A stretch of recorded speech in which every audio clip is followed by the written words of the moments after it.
Good morning, I am Tracy Spence with your newscast. This newscast is brought to you courtesy of BioLife Energy Systems. Come join the living.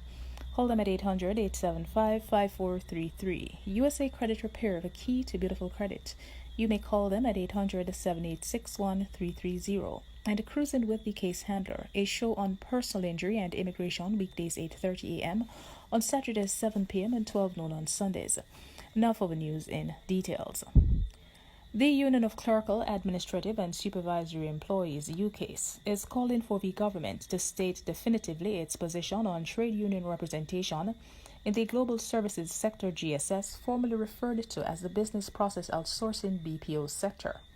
Trade unions have been agitating for the fast tracking of legislation governing the system of fixed-term contracts, which they believe is hampering the progress of workers in the global services sector.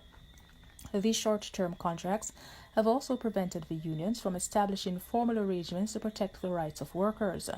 The UK's General Secretary John Levy has dismissed the argument of Gloria Henry, President of the Global Services Association of Jamaica, that unions are unnecessary. Ms. Henry has maintained that the sector is well managed and workers are competitively paid.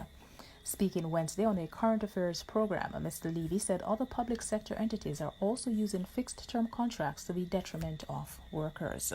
Narcotics police and their American counterparts are probing what is believed to be an international drug ring operating between Jamaica and the United States. This follows the seizure of an undetermined amount of cocaine at a courier company in Kingston last week. It is reported that the police and the Jamaica Customs Agency contraband enforcement team seized a number of packages. The packages, which were destined for New York, were found to contain the cocaine. Reports have since surfaced that persons in Jamaica and the U.S. are now under investigations. Meanwhile, the World Bank says that the economic outlook for Caribbean economies is more grim, with a 7.9% contraction now predicted versus 7.2% in June. The bank's latest report on the region's macroeconomic outlook reveals that among the hardest hit economies are those with a dependence on tourism. The list comprises St. Lucia, Belize, Bahamas, and Suriname. Guyana is the only country with an optimistic growth projection of 23.2% given its discovery of oil fields. Meanwhile, the World Bank has returned to the drawing board after COVID-19 reversed progress made in reduced extreme poverty across the globe.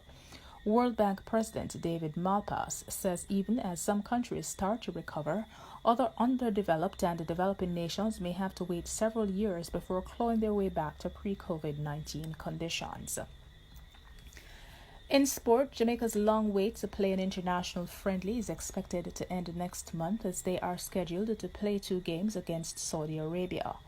However, the impending fixtures come in the midst of concerns for the safety of players as the coronavirus pandemic continues to impact world football.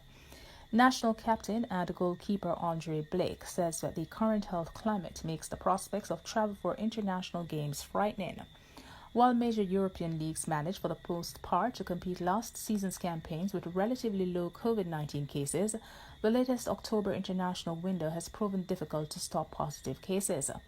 A number of federations such as France, Greece, Scotland, Cameroon, and Peru lost players during the recent international window, either because of positive COVID-19 cases or mandatory isolation due to contact tracing. And that is it for the news. This newscast came to you courtesy of BioLife Energy Systems. Come join the living. Call them at 800-875-5433. USA Credit Repair, the key to beautiful credit.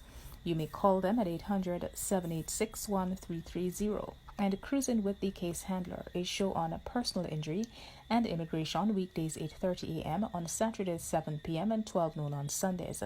On behalf of the news and production team, I am Tracy Spence. Do have a good morning.